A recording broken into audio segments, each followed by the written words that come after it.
Matapos nga ang nangyari kay Salvador, tutulungan nga ito ng mga producer upang sumikat nga ito at isiwalat nga ang lahat ng mga masasamang gawain at ginawa sa kanya nga ng mga taong bumugbog noon sa kanya.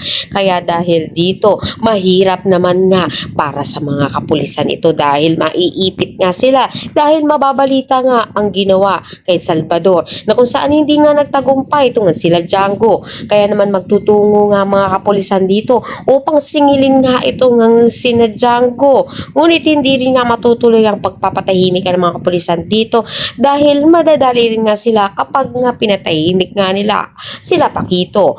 Sa kabilang banda naman nga, magpapatuloy naman nga ang selebrasyon ng magkakaibigang sila Gabo sa isang bar na kung saan hindi naman inaasahan nila na naroon din nga ang mga NCIA.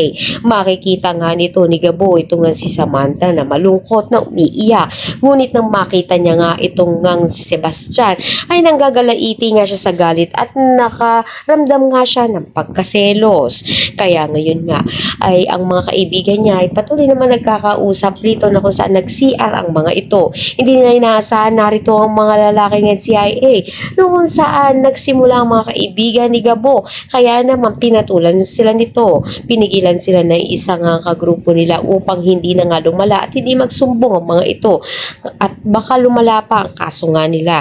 Kaya naman dahil dito lumabas ang mga kaibigan nila Gabo na nagsusumbong na sinaktan nga raw sila ng mga CIA. Agad naman re-resback ito nga si Gabo. Ngunit makikita nga niya ito nga si Samantha. Ang lahat ng yan abangan natin kung ano nga bang magiging aksyon ni Gabo. Ang lahat na yan abangan natin. Maraming salamat sa iyong panood.